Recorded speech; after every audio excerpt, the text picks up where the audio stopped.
Bukod kay Senator Laila De Lima, ilang pang opisyal ang napabilang nga po sa drug matrix na hawak ni Pangulong Duterte. At kabilang dyan si Pangasinan Congressman Amado Espino. Para kunin ang kanyang panig tungkol dito, makakausap po natin siya sa linya ng telepono.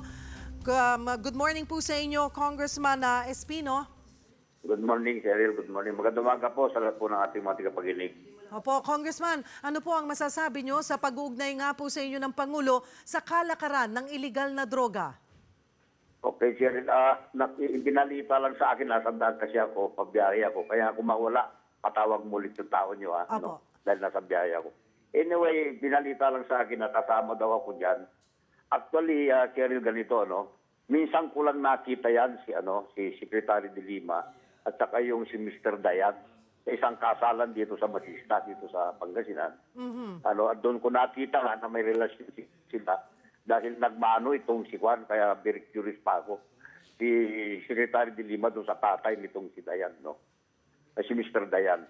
Anyway, tapos dyan sa NBP, hindi, napunta siguro ako dyan, minsan lang sa tanang buhay ko nung nagpunta ko ng congressman ako dyan. Dinalaw namin si Congressman Arustos noon, may makasama ko mga congressman. That was more than 10 years ago, no? Mga 15 years siguro. Anyway, sinama ako dyan, wala akong alam dyan, at saka hindi totoo yan. I've been always fighting drugs all my life. Nung sundalo ako, nung polis ako, nung congressman ako, at saka nung gobernador ako. No? Kaya nga very ironic, no? Dahil awardis ako dyan, at saka alam mo ba, Cheryl, na isa akong author ng Santo Comprehensive Dangerous Drugs Act of 2002. Author ako dyan. At saka itong De Lima, paano ko siya makasama yan, Secretary De Lima, sila nagpahirap sa akin yung mga yan. Sila nagkaso sa akin ng ang dami-dami nung past administration. May murder, plunder, mga economic sabotage, illegal mining, kung ano lang ikinaso sa akin dyan. Isa siya dun sa mga nagpapahirap sa amin. Paano ko siya makakasama dyan? Bakit po? Kaya nga napakasama ng loob ko kung bakit ako napasama dyan.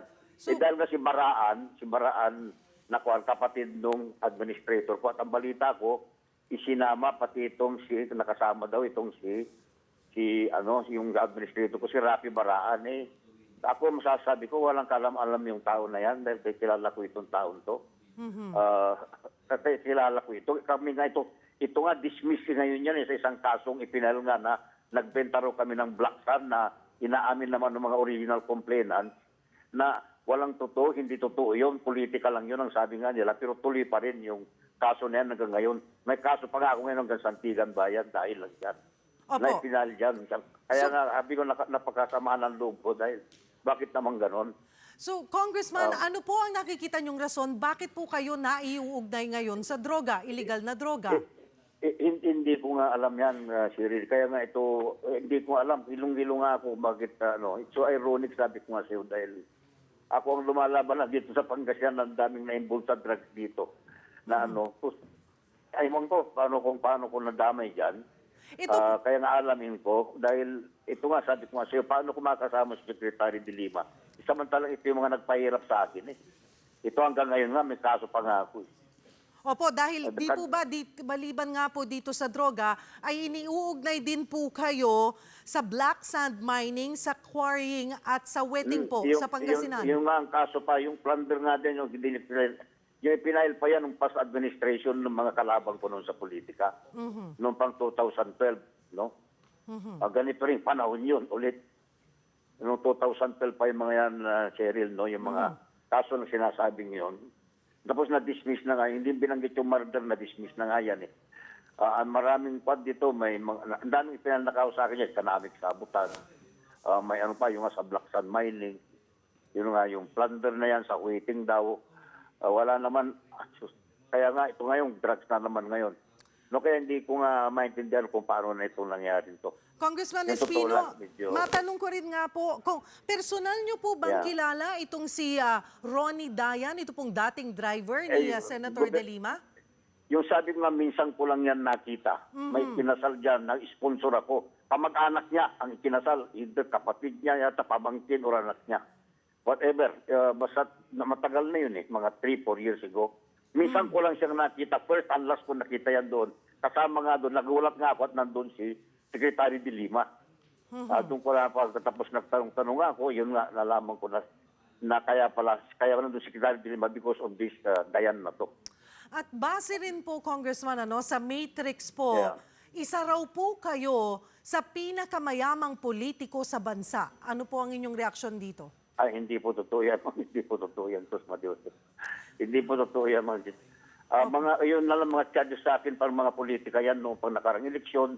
2 eleksyon na, ganyan lang mga sinasabi palagi sa mga pan natin dito sa mga kampanya nila against me, Cheryl, dito sa Pangasinan. Panghuli na lamang po, Congressman, Yeah. dahil nga po nadawit na po kayo, kasama po kayo dito sa inilabas na Yeah. matrix ng Pangulo, ano po ang inyong susunod na hakbang?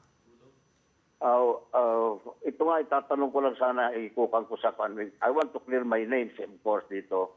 I-clear ko ang aking pangalan dito.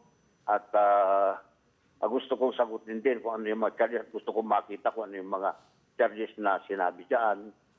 Cheryl.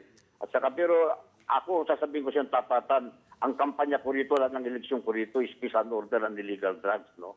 Ano, 100% pa rin ako sumusuporta kay Presidente dyan. Natuwa nga ako dyan nung lumaban siya dahil nga sa kampanya niya anti-drugs and anti-criminality. Kaya nga, sabi ko, very ironic na pati ako nadamay dyan ngayon eh. Samantalang kinatuwa namin nung manalo siya. No? Parang gano'n. Alright. Hindi ko alam kung sino nag-report sa kanya. Kasi Edith. Marami pong salamat sa inyong oras. Ulitin ko yun, Cheryl, na wala akong kinalaman dyan. Hindi totoo yung mga inireport ni Presidente niyan.